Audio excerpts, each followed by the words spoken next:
Buenas tardes, bienvenido de nuevo al curso virtual de Puentes. El tema de la clase de hoy, Puentes en Bigate. Contenido.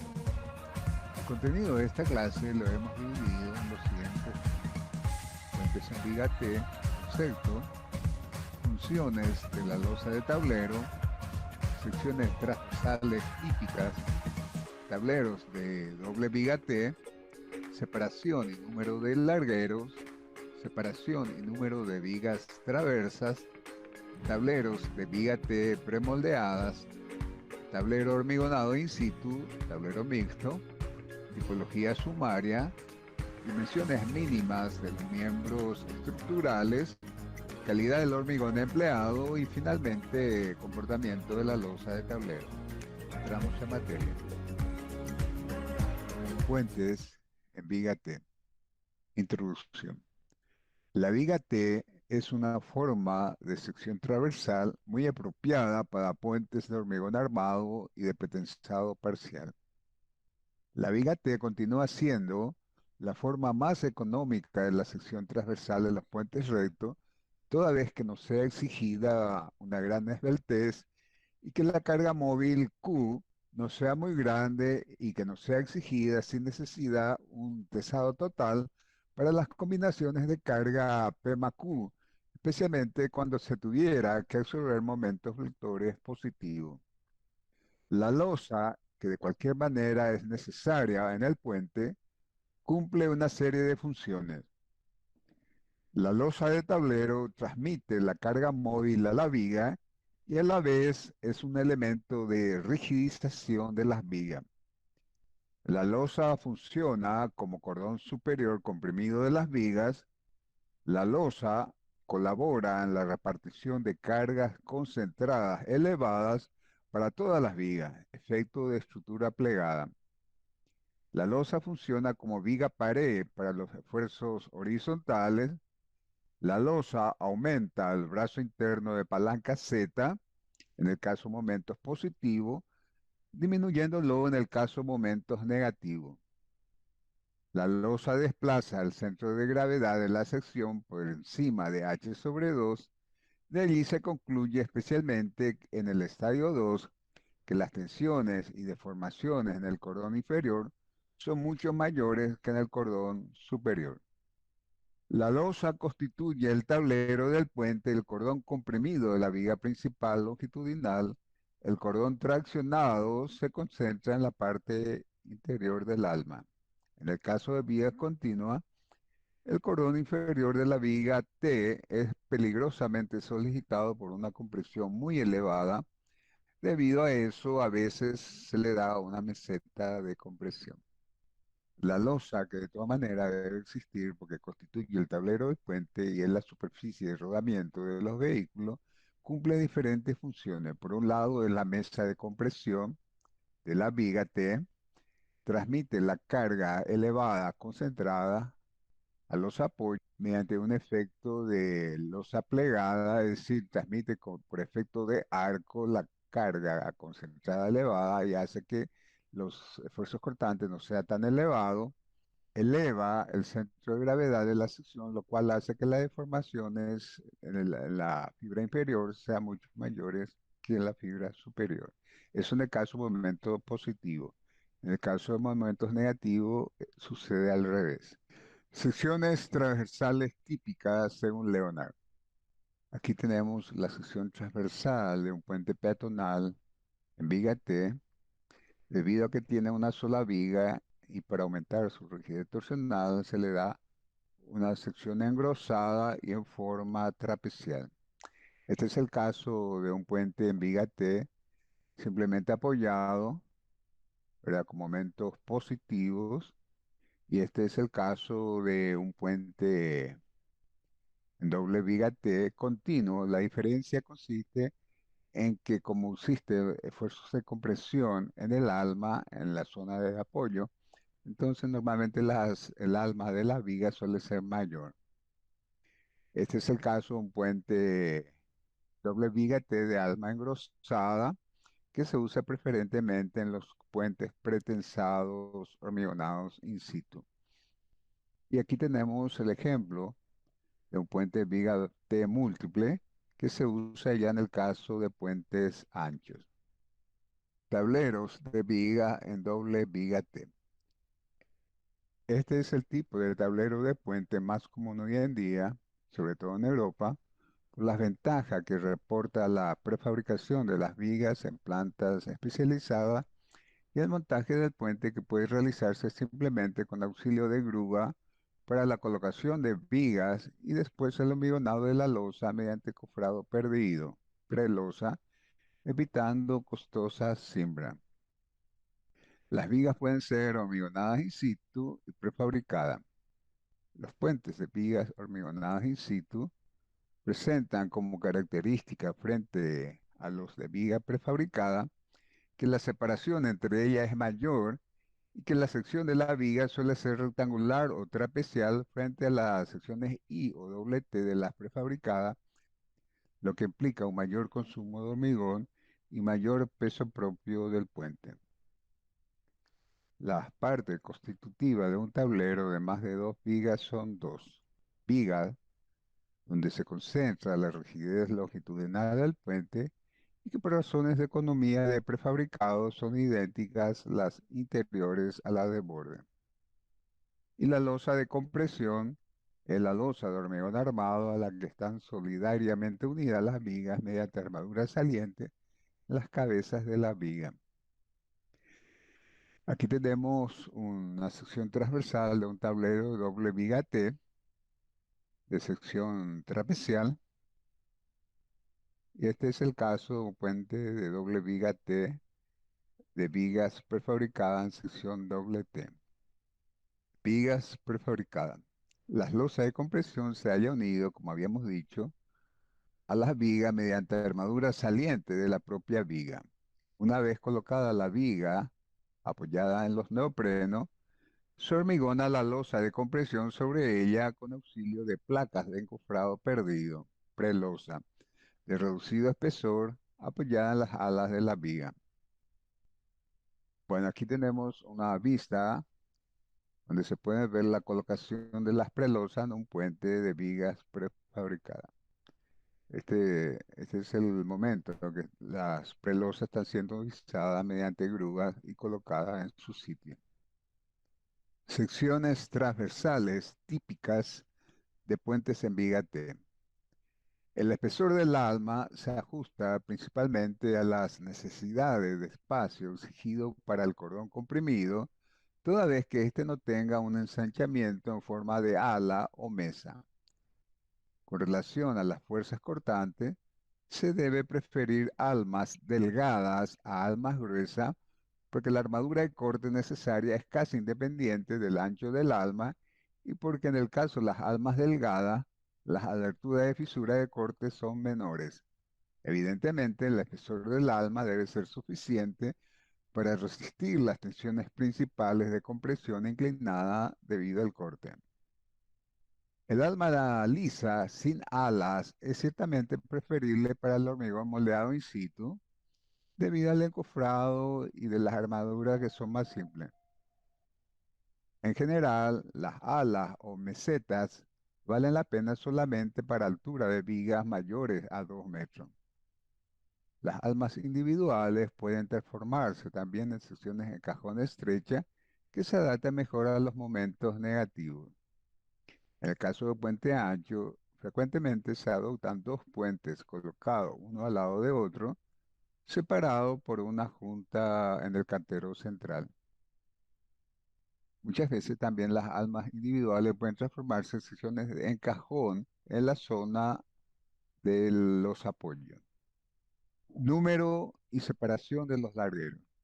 El número puede variar de 1 a 10 de acuerdo con el ancho del puente y del procedimiento constructivo.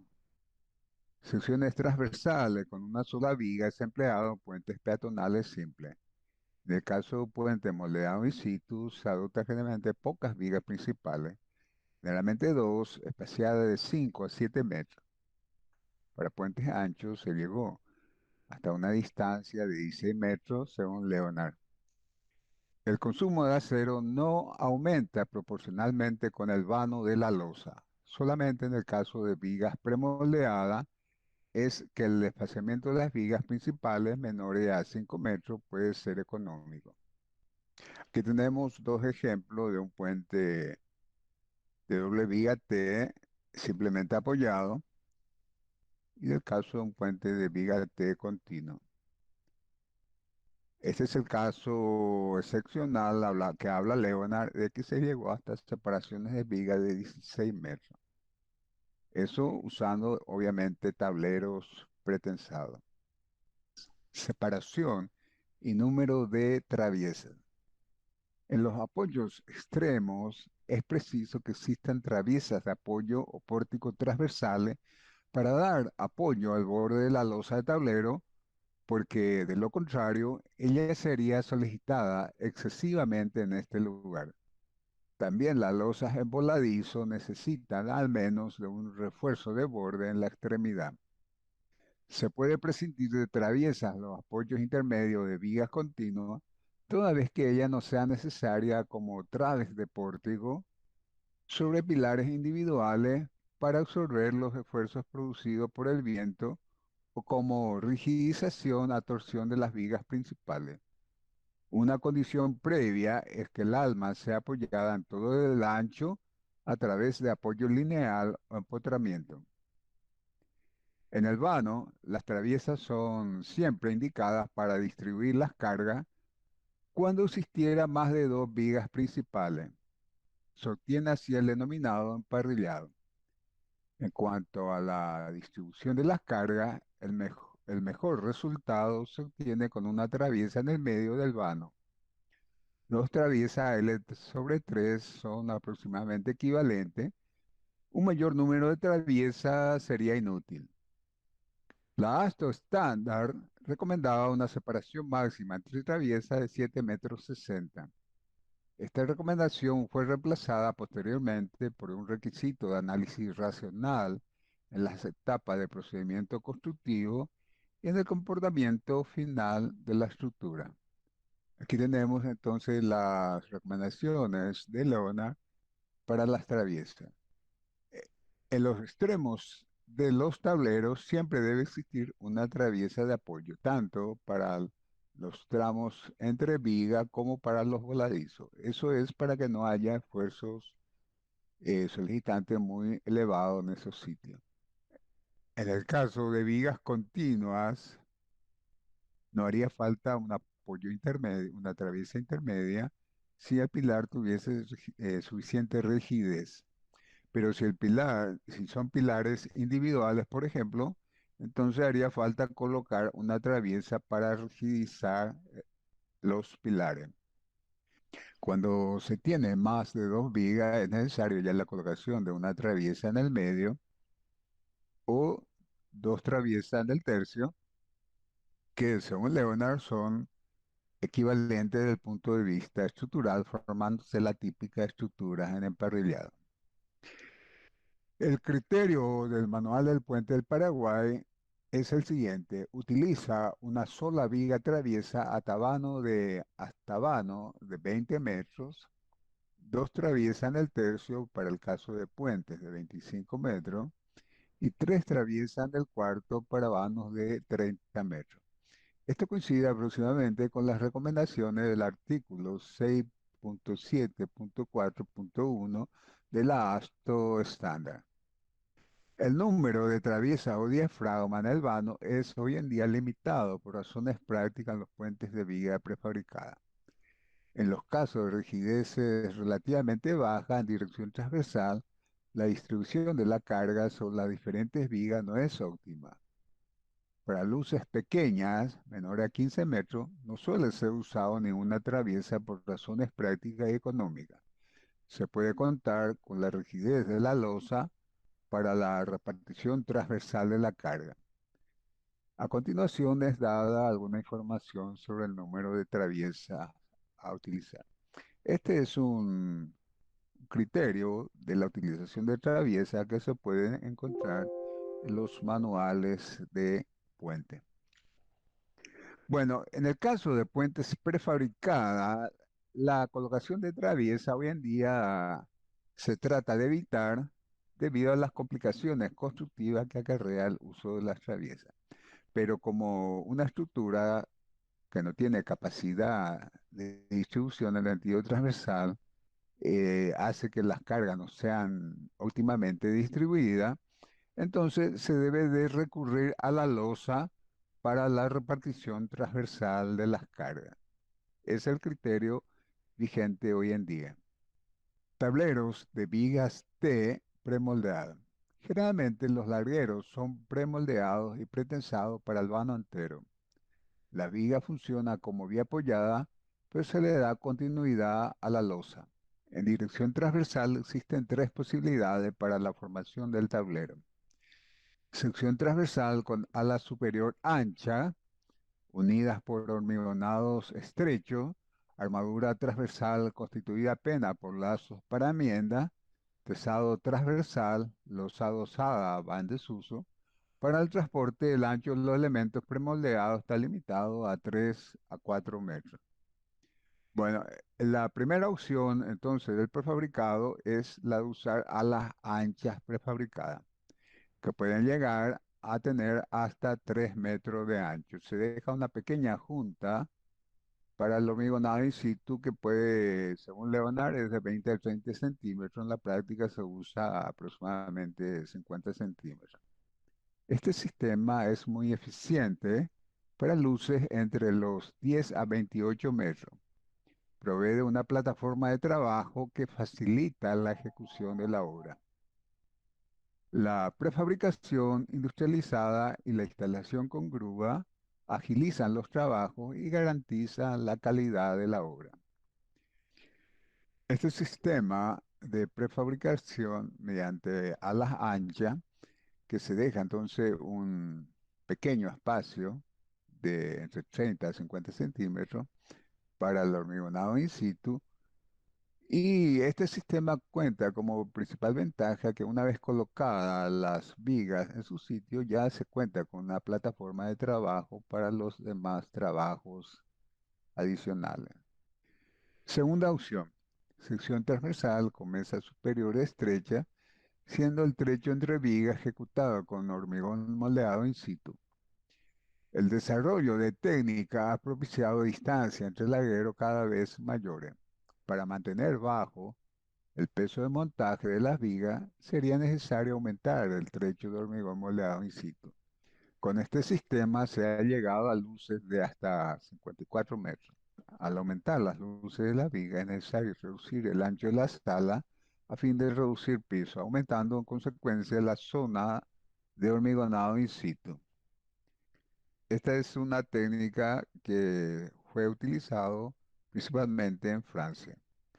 Tercera opción, sección transversal con corredor superior estrecho y losa de hormigón moldeado in situ, sección transversal con cordón superior estrecho y losa de hormigón moldeado in situ en toda la sección del tablero. Losa de tablero superpuesto o tablero mixto. Puede usarse una losa de encofrado perdido de pequeño espesor que representa una ventaja constructiva respecto a la losa adosada, razón por la cual esta es hoy en día la solución preferida. Se emplean para vanos de hasta 32 metros. Bueno, la tercera opción es que todo el tablero sea hormigonado in situ. Este sistema es conocido como tablero mixto. Vigas T múltiple con tablero hormigonado in situ. El sistema más popular de prefabricación utiliza vigas de sección I, las cuales son colocadas a una distancia determinada. Luego de la colocación de esta viga y sus apoyos, la estructura total puede ser terminada con losas hormigonadas in situ sobre encofrados fijados a la viga o sobre losetas prefabricadas que sirven de encofrado. La distancia entre los ejes de dos vigas adyacentes depende de la relación altura-vano H sobre L. Esta distancia varía entre 1,20 m a 3,60 m con una relación económica L sobre H entre 1,25 a 1,15. Investigaciones han mostrado que la distancia más económica está entre los 1,80 a los 2,80 m. Esta distancia depende además de la distancia entre vigas transversales, pero siempre hay que proveer vigas transversales sobre los apoyos para activar la rigidez torsional de las estructuras de puente. En las secciones en I, el material es concentrado en aquellas zonas arriba y abajo donde contribuyen principalmente a aumentar la capacidad de la viga a la flexión. El alma de la viga provee la capacidad al corte de las vigas. El ancho del alma de la viga I debe ser suficientemente ancha para, primero, reducir la sección transversal de la armadura vertical para resistir al corte, permitir un buen llenado del molde con hormigón y para garantizar la calidad requerida del hormigón por vibrado. Como medida mínima debe ser usada entre 15 a 18 centímetros, 150 a 180 milímetros. El ala inferior de la viga y es normalmente de un ancho mayor y profundidad para permitir una distribución de los cabos de pretensado que tenga buena protección y que permita un llenado de los moldes.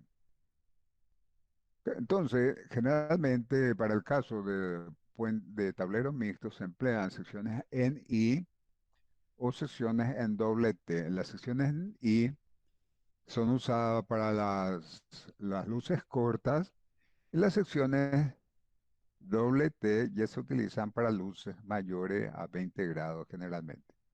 Este es un ejemplo de una sección doble T utilizado en un puente paraguayo. Este es el caso, un puente de 25 metros del Manual de Puentes del Paraguay. Este es un ejemplo de un puente estandarizado de, de vigas de 25, de vigas pretensadas de 25 metros de vano. Tableros de viga T invertida. Este tipo de viga es utilizado a gran escala en algunos países como Holanda. Las vigas T son colocadas una al lado de otra. La ventaja de esta solución es que del diseño del tablero del puente, las cargas de impacto horizontales que actúan sobre el tablero, causado por vehículos muy altos que pasan bajo el puente o viaducto, pueden ser resistidos sin muchas provisiones adicionales. Esta resistencia es requerida por la norma alemana ADIM.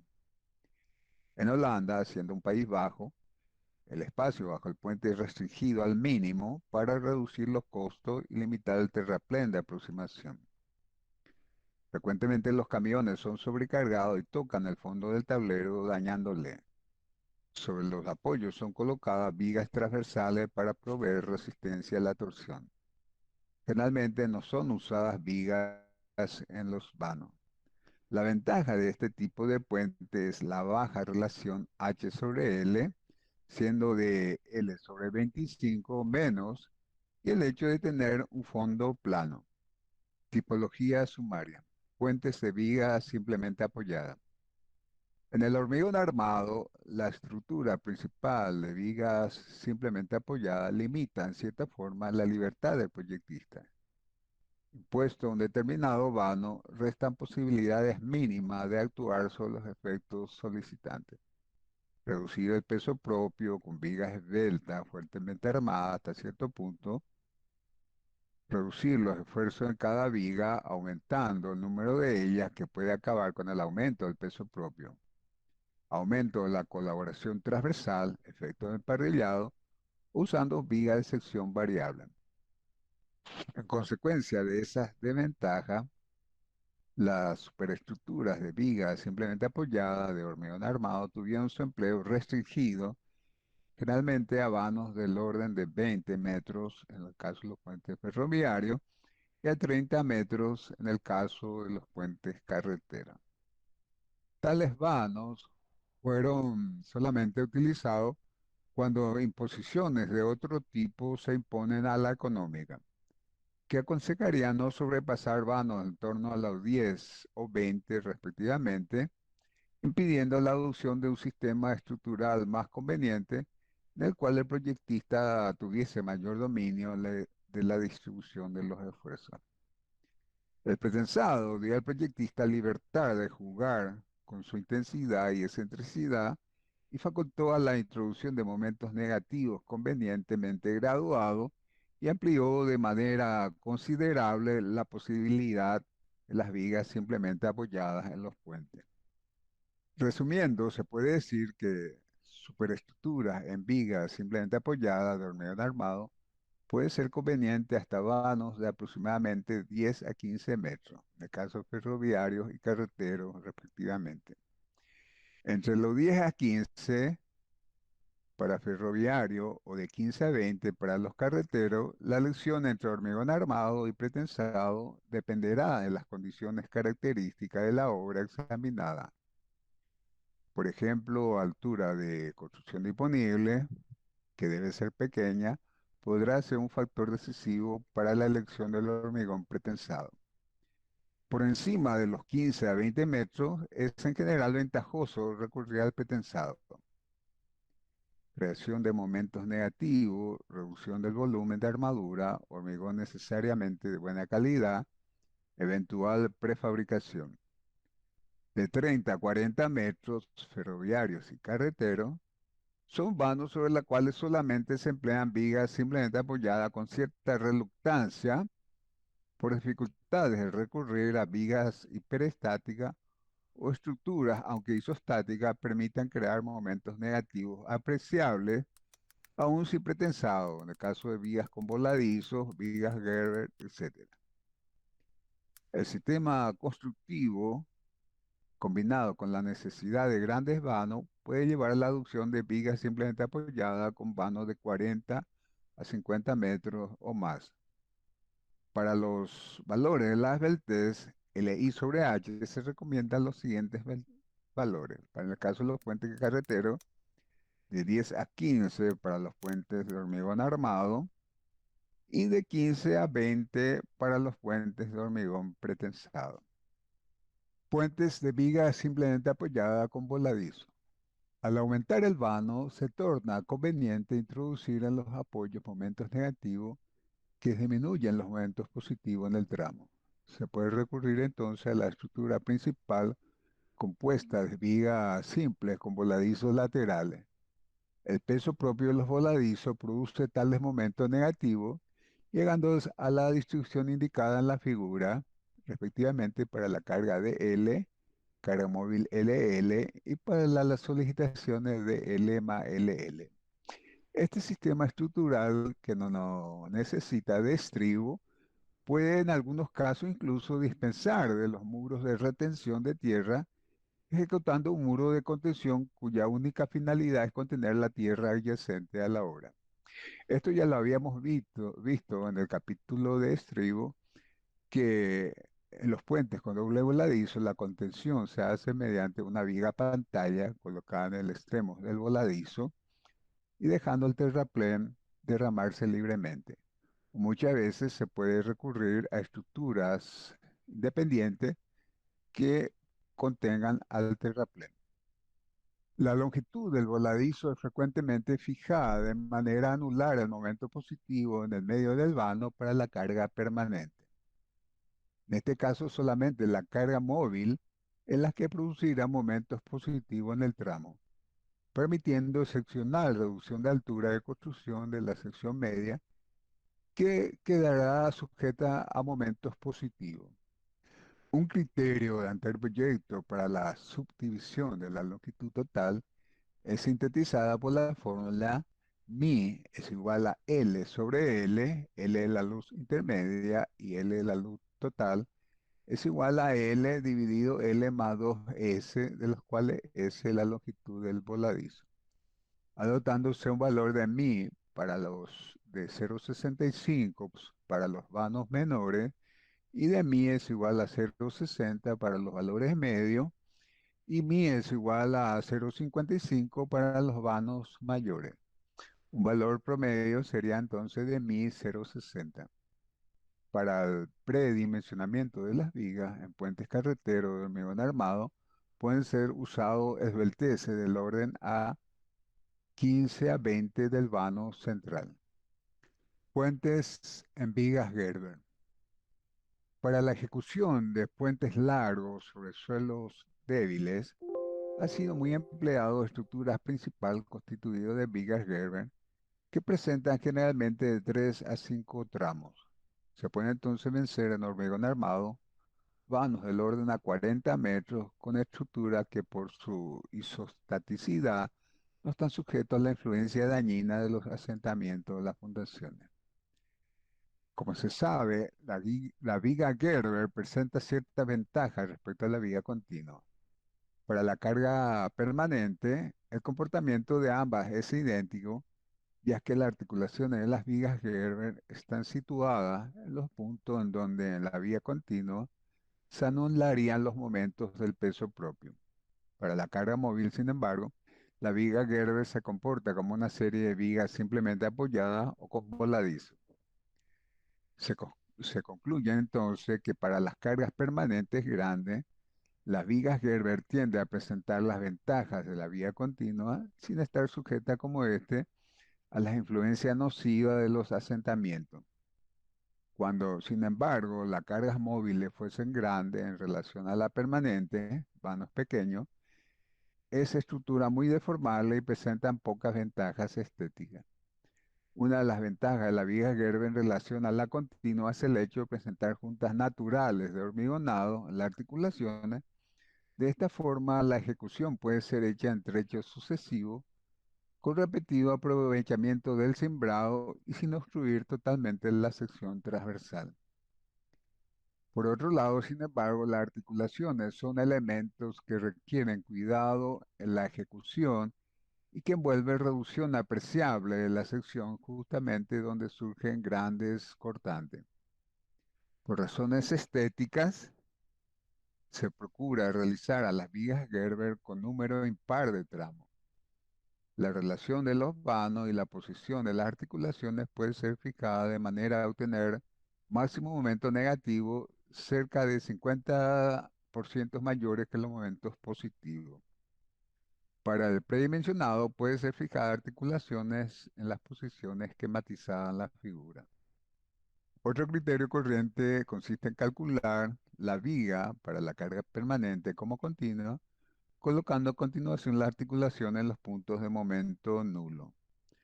Para el predimensionamiento de la estructura de hormigón armado, puede ser indicado los siguientes valores con reducciones del orden del 40% para el hormigón pretensado. Bueno, las vigas Gerber se utilizan en caso de puentes largos cuando hay peligro de asentamiento diferencial de los apoyos. Para las vigas Gerber se utilizan tramos impares de 3 a 5 tramos. Y las articulaciones generalmente están colocadas donde existirían zonas de momentos nulos en el caso de vigas continuas. Para el caso de las cargas permanentes, el funcionamiento de una viga Gerber es similar a una viga continua, pero en el caso de los momentos positivos, cuando la carga está, por ejemplo, entre articulaciones, este tramo funciona como una viga simplemente apoyada, o en este caso como una viga simplemente apoyada con voladizo. Una de las ventajas de las vigas Gerber son las articulaciones que con el tiempo se van abriendo y también existen asentamientos diferenciales que tienen implicancia del punto de vista estético. Puentes en vigas continuas. En el caso de los puentes largos, en que la longitud total puede ser subdividida en diversos tramos parciales, el puente de viga continua se presenta como solución adecuada toda vez que se pueda contar con la buena fundación. Los tramos tienen longitudes que varían extremadamente. La vía continua ha sido usada de vanos parciales del orden de 15 metros hasta tramos con longitudes cerca de 80 metros, hormigón armado, o hasta 200 metros en el caso de los hormigones pretensados. Usualmente, sin embargo, los vanos parciales máximos económicamente interesantes no van más allá de los 50 metros en el caso de los puentes de hormigón armado o 80 metros en el caso de los pretensados. Los fuertes momentos negativos llevan casi siempre la utilización de losa inferior en la proximidad del apoyo, Además de eso, las vigas tienen frecuentemente mayor ancho, condicionada generalmente por la fuerza cortante. Como siempre, las vigas pueden ser de altura constante o variable. En hormigón armado, hasta vanos del orden de 30 metros, no hay en general ventaja en variar la altura. En hormigón pretensado, la altura ha sido mantenida constante hasta cerca de los 80 metros. Para el predimensionado pueden ser adoptadas altura abajo indicada. Altura constante son preferidas por motivos constructivos de L sobre 10 a L sobre 15 en hormigón armado y L sobre 15 a L sobre 20 en hormigón pretensado. Altura variable son poco utilizadas hoy en día por motivos constructivos. Y aquí tenemos las esbelteces que varían L sobre 8 a L sobre 12 en el caso de hormigón armado y L sobre 10 a L sobre 20 en caso de hormigón pretensado en los apoyos. Y en los vanos L sobre 15 a L sobre 25 en hormigón armado y L sobre 25 a L sobre 35 en hormigón pretensado. En la fase de anteproyecto, la longitud total del puente, si no hubiese restricciones del orden urbanístico, topográfico, constructivo, es normalmente dividido en partes cuyos tramos guardan la relación. Generalmente la relación es 1, 1,25 y 1 de L. Generalmente en el caso de puentes de más tramos sería 1,25, 1,25 y L y L. O lo que es lo mismo, 0,8 de L, L y 0,8 de L. Generalmente se prefieren los tramos impares de 3, 5 y 7 tramos. En general, los puentes de vía continua no presentan más de 5 tramos, dándose preferencia por razones estéticas al número impar de vanos. Nótese que más allá de los 5 tramos, poco se hace sentir los beneficios de la continuidad. Por otro lado, ya alcanza longitud apreciable. 5 tramos de 20 metros llevan un total de 100 metros. Desventajoso al considerar los acortamientos y alargamientos provocados por las oscilaciones de temperatura. En obras comunes no deben de sobrepasar en general longitudes totales del orden de 100 metros. Si el puente tuviese que extenderse en valles más largos, puede ser subdividido en varias estructuras y sobre todo los pilares comunes a dos vigas consecutivas deberán ser previstos junto a dilatación suficiente a fin de que la variación de temperatura no introduzca coacciones longitudinales imprevistas. En el caso de puentes más largos de 100 metros, entonces se debe recurrir a una junta sobre un solo pilar, como en este caso, o también se puede utilizar pilares en diapasón, es decir, dos pilares uno al lado de otro sobre la misma fundación. Dimensiones mínimas constructivas de miembros de la superestructura. Las dimensiones mínimas constructivas de las piezas de hormigón armado dependen de los siguientes factores. Separación mínima de la armadura de modo a permitir el recubrimiento de la misma por el hormigón. Distribución de la armadura de modo a permitir el lanzamiento del hormigón y la introducción de aguja del vibrador hasta el fondo de la viga. Y recubrimiento mínimo de la armadura destinado a proteger a la misma contra la corrosión. La antigua DIN 1075 fijaba los siguientes valores mínimos. Para el alma, 25, en el caso amigonado in situ, y de 20 para los premoldeados. La losa de tablero de 20 y 15 para los premoldeados. Y la losa sin carga de vehículo, como en el caso de la acera, de 14 y de 12 para el caso de los premoldeados. El recubrimiento mínimo, según la DIN, era de 4 a 5 centímetros para piezas en contacto con el suelo. El valor nominal es, sin embargo, 3,5 menor. Estos valores son válidos a puentes carreteros y ferroviarios. Según la ASTO, la altura mínima tradicionales para estructura con canto constante son las siguientes. Para los vanos simplemente apoyados, las losas tienen que cumplir esta condición que ustedes ya conocen, 1,2 de S más 3000 sobre 30 milímetros. Y para vanos continua, S más 3000 sobre 30 mayor que 165 milímetros. Para los puentes en viga T, la altura mínima es de 7% de la luz y para vanos continuo de 6,5% de la luz. Los recubrimientos mínimos generalmente son de 50 centímetros para la estructura exterior y de 40 milímetros para la estructura inferior.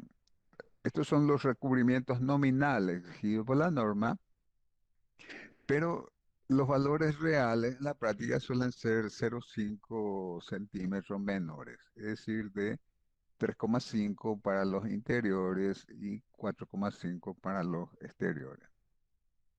Calidad del hormigón empleado. Como en toda estructura, en puentes interesa sobremanera la reducción de la carga permanente utilizando hormigón de elevada resistencia y control por lo menos razonable. La calidad del hormigón es también un factor importante en la durabilidad de la estructura. Para garantizar una estructura durable es necesario emplear un hormigón con una resistencia mínima F'C de 24 megapascal para los elementos principales de la estructura. La ASTO exige como mínimo hormigón con un F'C de 25 megapascal, 3,6 kSI. Para puentes de hormigón pretensado, el mínimo es de 28 megapascal, 4 kSI. En elementos auxiliares se puede utilizar un hormigón de 17 megapascal. La norma D 1075 recomendaba los hormigones del tipo 2, es decir, superiores a betón 250, equivalente a un FSUCK de 210 kilogramos por centímetro cuadrado. El Manual de Puentes del Paraguay exige para los puentes licitados por él mismo una calidad mínima de hormigón de F'C de 25 megapascal para estructuras hormigonadas in situ. Para vigas prefabricadas exige un F'C de 300 megapascal. Para obras auxiliares se exige un hormigón F'C de 17 megapascal. Comportamiento estructural de la losa de tablero. Es aceptado y ampliamente conocido que el comportamiento estructural primario de un tablero de hormigón no es el de flexión pura, sino un complejo comportamiento conocido como efecto de arco interno. Las losas de hormigón se comportan de manera muy diferente al de las vigas de hormigón bajo una carga dada. La investigación ha demostrado que cuando una losa de hormigón comienza a agrietarse, la carga es inicialmente resistida por una combinación de tensiones de flexión y tensiones de membrana, como se muestra en la figura. Las tensiones y deformaciones crean grietas en tres dimensiones alrededor de la huella de la rueda. La forma de arqueada interna formada es como se desarrollan las grietas en la parte inferior de la losa y el eje neutro de la losa se desplaza hacia arriba. Se desarrollan los esfuerzos de compresión por encima del eje neutro para resistir una mayor apertura de las grietas. La porción del hormigón encima de la grieta está en un estado puramente elástico. Por lo tanto, lo que resulta es una zona de compresión en forma de cúpula alrededor de la carga. Las tensiones de membrana de compresión no resisten la carga por completo. Hay un pequeño componente de flexión que también resiste la carga, pero el mecanismo estructural controlante son las tensiones de compresión de membrana creadas en la parte superior de la losa. Para que falle la losa de tablero, a medida que la carga se incrementa, la deflexión también aumenta. La sección alrededor de la carga resulta sobredeformada y esto resulta en una sección de falla de hormigón en forma de cono. Por lo tanto, el modo de falla primario es corte con punzonamiento.